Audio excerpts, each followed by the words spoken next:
Welcome to the Agile Software Engineering Deep Dive, the podcast where we unpack the ideas shaping modern software engineering.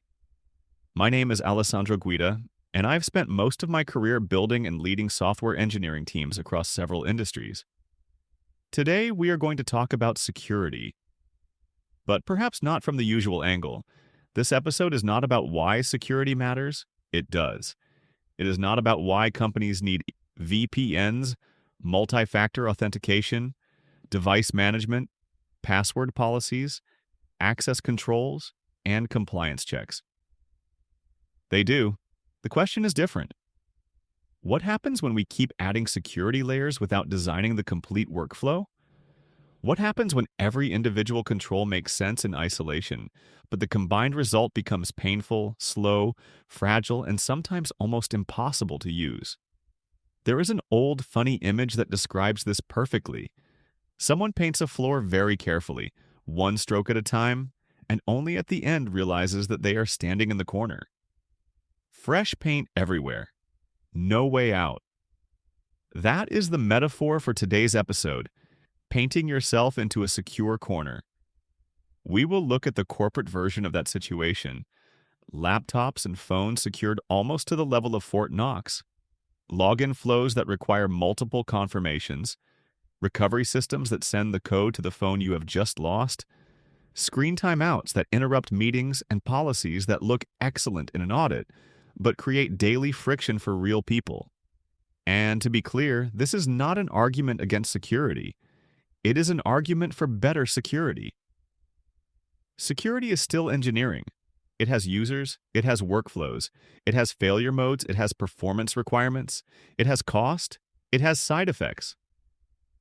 A security control that nobody can use correctly is not a strong control. A recovery process that depends on the device you just lost is not a recovery process. A login flow that interrupts work 20 times per day is not free, even if nobody has calculated the cost. In this episode, we will explore why security should be designed with the same discipline we expect from any other engineering system. Use cases, workflow testing, recovery paths, measurable friction, hardware support, and a clear understanding of what problem we are actually solving. Because good security should make unsafe behavior difficult, but it should also make safe behavior easy. Let's dive in.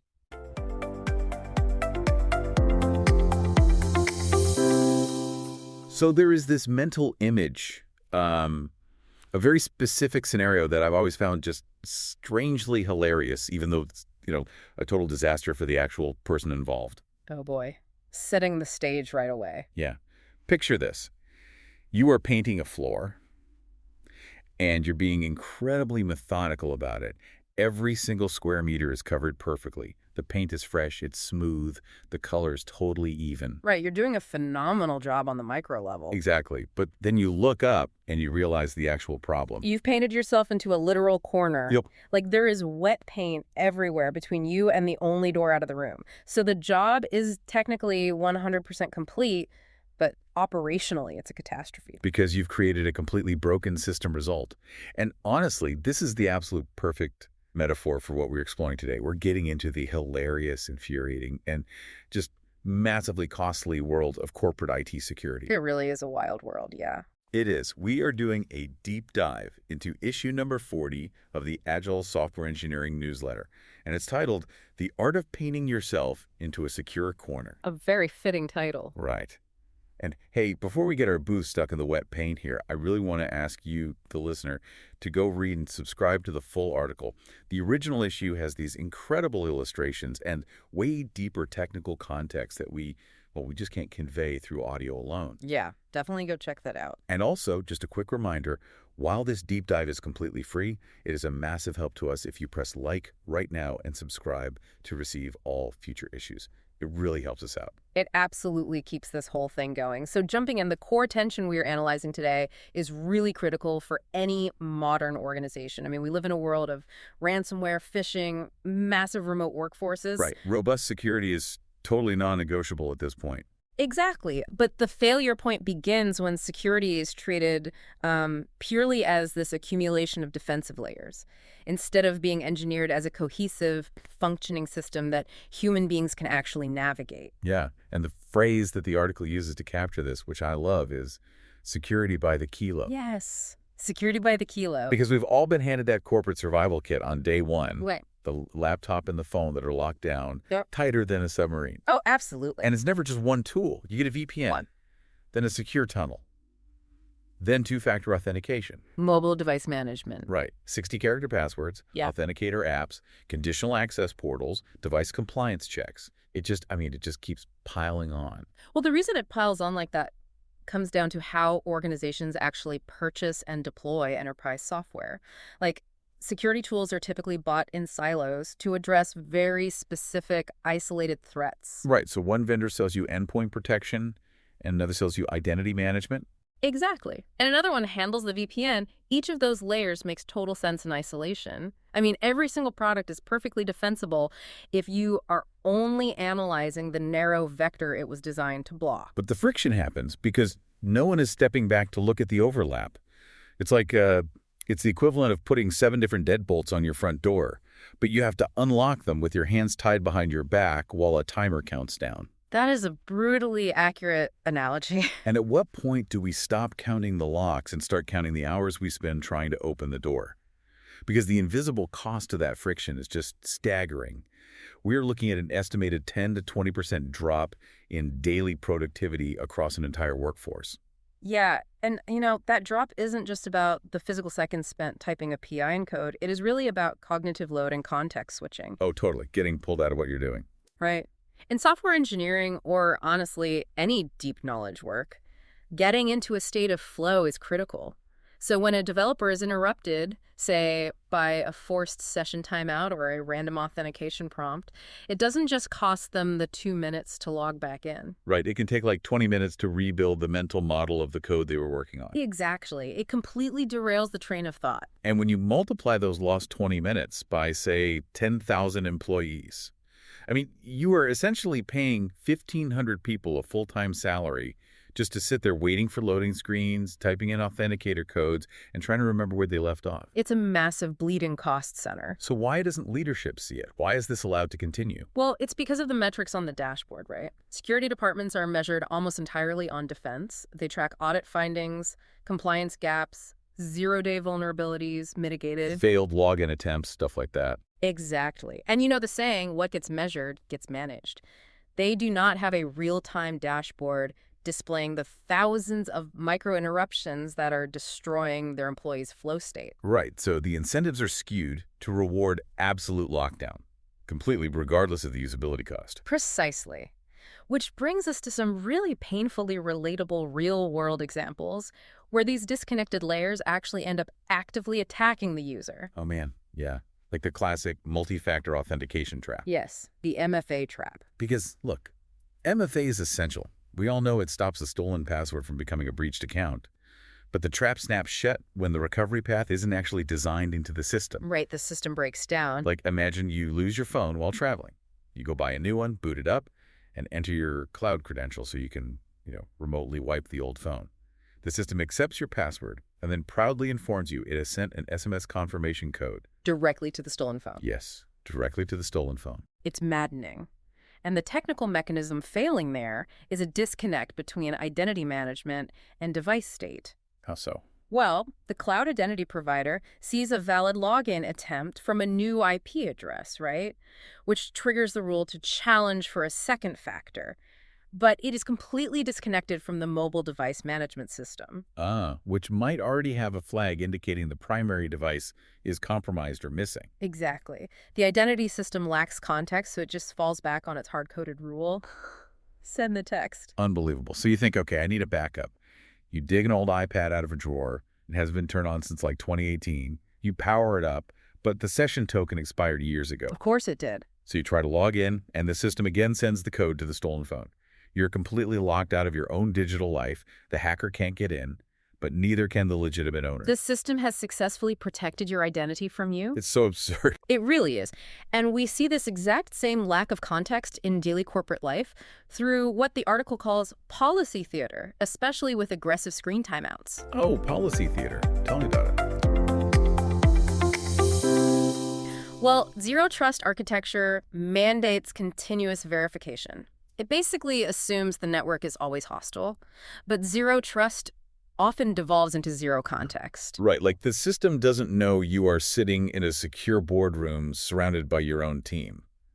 It only knows you haven't touched the trackpad in 180 seconds. I have literally lived this nightmare. You're presenting in a meeting. Someone asks for a specific metric from last quarter. You turn to your laptop, but the screen is locked. Naturally. Now you have to type in your insanely complex compliance-mandated password, but you're actively talking, answering the question, so, you mistype it. Oh, no. You try again. Now it triggers a conditional access policy and demands a biometric approval from your phone, which is in your bag across the room. The entire business conversation, the actual reason the company exists, just grinds to a halt while you wrestle with your machine. And hey, the machine remained secure, but the business objective totally failed. Security crossed the line into theater. Right.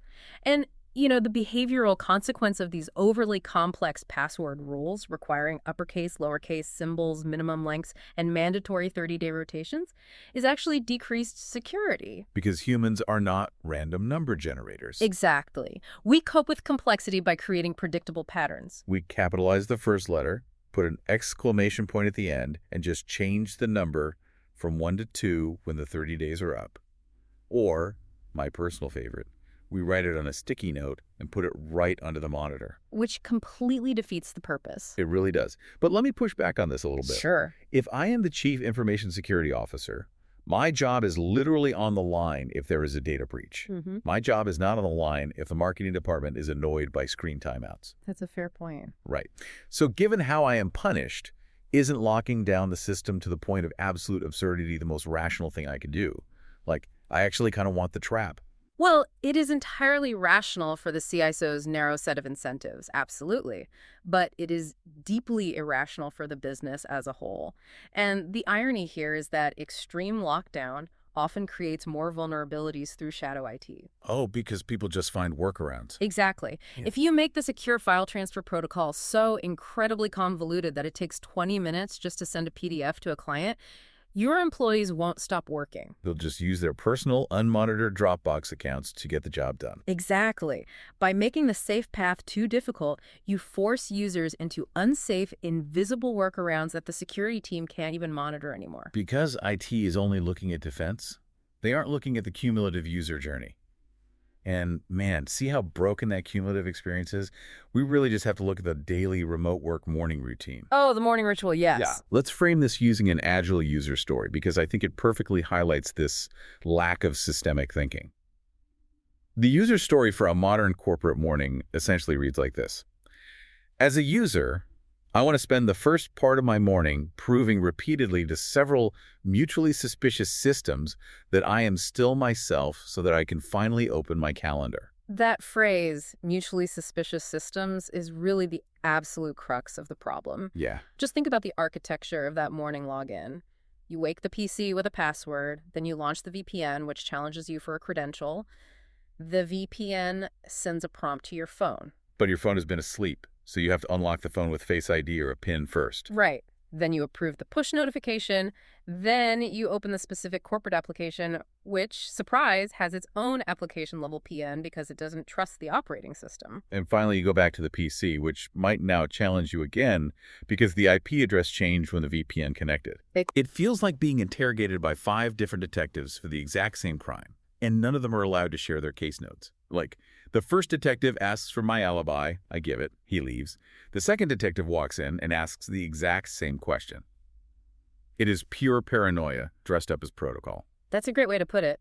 And that paranoia instead of protocol happens because there is no mechanism to pass the authentication state across the boundary of each system. Right. Like the VPN does not trust the local Windows Hello login. The application does not trust the VPN. They were implemented sequentially without any overarching engineering plan for how a human being actually traverses those boundaries. Okay, so we have thoroughly diagnosed the disease here. Yeah. Unengineered security. But we are not just going to complain about the wet paint on the floor. Let's discuss how we actually apply basic engineering principles to fix this. Let's do it. And according to the source, it has to start before a single line of code or policy is written. It has to begin with mapping out actual human behavior. Precisely. You cannot engineer a system based on abstract policy documents. You really have to write real use cases. Like what? Like, how does a remote worker authenticate when their home Wi-Fi goes down and they have to tether to their phone? How does a salesperson access the CRM while standing in the lobby of a client's building with spotty cellular service? Or how does an employee recover access when their physical hardware token falls into a storm drain? Exactly. If you haven't modeled those edge cases, you are building a fragile system. And once you map those out, you have to bring those invisible costs into the light by actively measuring friction. IT departments actually need to track the time it takes to complete a full login sequence. They do. They need to analyze the help desk ticket queues to see exactly how many hours are being burned, resetting locked accounts, or provisioning new devices. Because making that friction visible is what allows leadership to make conscious business decisions, right? Security is always a trade-off. Absolutely. A company might look at the telemetry and say, okay, implementing this new endpoint monitoring will add 4 seconds of latency to application launches, but it mitigates a critical zero-day threat, so we consciously accept that cost. That is a mature, engineered decision. Right. What destroys productivity is when that 4 seconds of latency is just an accidental byproduct of a misconfigured policy that literally nobody bothered to test in the real world. Exactly. And another big step. You also have to design recovery as a core architectural feature, not just as an afterthought. We talked about the MFA trap earlier with the lost phone. Right. Things fail. Batteries die, screens shatter, networks go offline. If your only recovery path depends on the exact piece of hardware that just failed, you haven't built a security protocol, you've built a logic bomb. Yes. Recovery is a guaranteed operational reality, and it needs to be as smooth as the primary login. Well, and the most effective way to smooth out that primary login and the recovery is by moving away from shared secrets entirely, which really brings us to the hardware layer.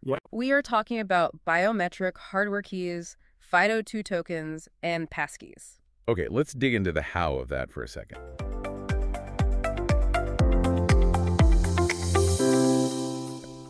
How does a passkey actually solve the friction and the security problems simultaneously? Because to the user, a password feels pretty simple, even if it's annoying to type out. Well, a password is a shared secret. You know it, and the server knows it. If a hacker breaches the server or tricks you into typing it into a fake website, the secret is compromised. Right, they have the keys to the castle. Exactly. But passkeys use public-private key cryptography. When you register a device, it generates a mathematical pair. The private key never, ever leaves the secure enclave on your phone or laptop. Yeah. The server only gets the public key, which is completely useless on its own. So when you log in, the server sends a challenge. Your device signs it locally using your fingerprint or Face ID, and then sends the mathematical proof back. So it's fundamentally undistinguishable. Even if I go to a fake login page, my device's private key won't sign the challenge for the wrong domain. Exactly. The security is massively upgraded. But the friction is also reduced because I'm literally just looking at my camera or touching a sensor instead of typing a 16-character string of nonsense. You nailed it. You eliminate the cognitive load of remembering passwords, you eliminate the repetitive strain of typing them, and most importantly, you close the biggest vulnerability window: human error. Okay, but here comes my pushback again, thinking from the perspective of the CFO this time. Bring it on. Issuing physical security keys or upgrading the entire laptop fleet to machines with biometric scanners requires massive upfront capital. How do you convince a board to approve that hardware budget when the lost productivity cost we talked about earlier is totally invisible on the balance sheet? Well, this is exactly why measuring friction is the absolute prerequisite. You don't pitch the hardware as a security expense, you pitch it as an efficiency reclamation project. Oh, I like that. Efficiency reclamation. Right, because if an IT leader brings data showing that the company lost, say, 40,000 work hours last year to password resets, locked accounts, and authentication latency, they can easily prove that a $100,000 investment in hardware keys will pay for itself in 6 months just in reclaimed wages. That is so smart. It shifts the entire conversation from we need to buy more locks to we need to stop paying our staff to stand in the hallway. Which leads to the ultimate golden rule of security engineering. Good security must make unsafe behavior difficult and safe behavior easy. Yes. The enemy is not security. I mean, we desperately need security. The enemy is unengineered security. You have to treat the security infrastructure as a product and the employees as your highly valued users. They have workflows, the system has failure modes, and frankly, forcing them through a daily obstacle course is not a badge of honor for the IT department. No, it's not. The most secure system in the world is utterly useless if nobody can get their actual work done. Yeah. Like we said earlier, if you paint everyone into a corner, sure, the house is safe from intruders, but nobody can actually live in it. It requires a massive shift in mindset. It really requires IT, compliance, and executive management to break out of their silos, share their metrics, and design a holistic journey that respects both the threat landscape and human psychology. That is a brilliant synthesis. Before we wrap up today, I want to give one final shout out to you listening. Please make sure to hit like and subscribe to this deep dive so you don't miss our future explorations. And again, go find issue 40 of the Agile Software Engineering newsletter. Subscribing to their full feed will give you the diagrams and deep technical breakdowns that just perfectly complement what we've unpacked today. It really is essential reading if you want to understand how to actually implement these systems without breaking your company. Absolutely. And to send you on your way, I want to leave you with a final thought that builds on everything we've just discussed. We've talked extensively about what we know like passwords and what we have like phones or hardware keys. But as artificial intelligence becomes basically indistinguishable from human output, capable of mimicking our typing cadence, our voices, and even our faces on video calls, will the future of security even rely on discrete authentication events anymore? Oh, wow. You're pointing toward a paradigm shift from active authentication to continuous passive behavioral authentication. Exactly. Just imagine a system that never asks you to log in. Instead, it constantly observes how you behave in the background, the micro movements of your mouse, the time of day you access certain databases, the specific phrasing you use in your emails. It calculates a continuous trust score. And if the score drops, it just quietly restricts access. It makes the entire concept of a login screen and all the friction that comes with it completely obsolete. So that's something to mull over the next time you're forced to change your password, to include a special symbol and a sacrifice to the compliance gods, just to make sure you haven't painted yourself into a secure corner. Catch you next time.